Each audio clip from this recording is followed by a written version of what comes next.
Bonjour tout le monde, alors bienvenue à ma capsule vidéo triathlon.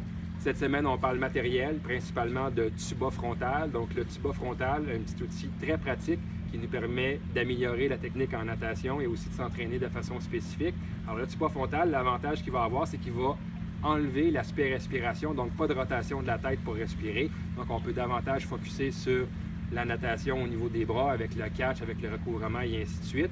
Les gens qui ont un style très asymétrique, donc les gens qui respirent toujours du même côté, le tuba frontal va aider à enlever cette asymétrie et rendre le style beaucoup plus homogène à droite et à gauche en enlevant, donc comme l'expliqué tantôt, la respiration. Le tuba frontal, évidemment, il y a une petite difficulté au niveau de la respiration, c'est qu'il y a beaucoup d'eau qui a tendance à rentrer par le nez. Donc, un petit conseil, de sortir une bulle d'air de temps en temps par votre nez pour éviter que l'eau rentre dans votre nez. Et quand vous poussez du mur, que vous faites un virage, expulsez de façon très sec et violente pour expulser toute l'eau qui va s'être logée dans le tuba et ainsi pouvoir respirer adéquatement.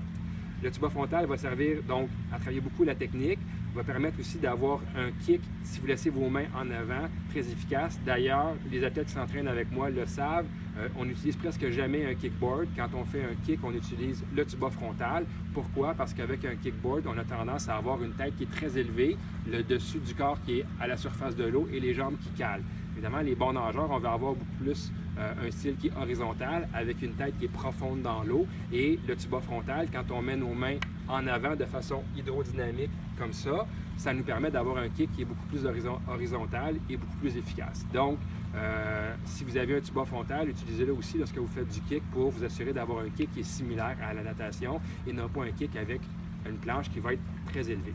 Le tuba frontal peut servir aussi quand vous faites des éducatifs, donc pour isoler les bras davantage.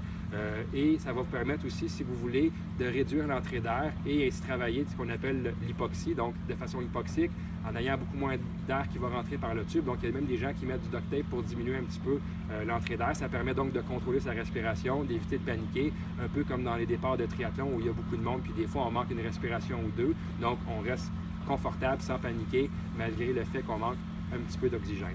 Alors, tuba frontal à acheter, à utiliser lors de la technique et aussi lors des entraînements de haute intensité pour travailler son style de façon symétrique. Sur ce, bon entraînement et à la semaine prochaine.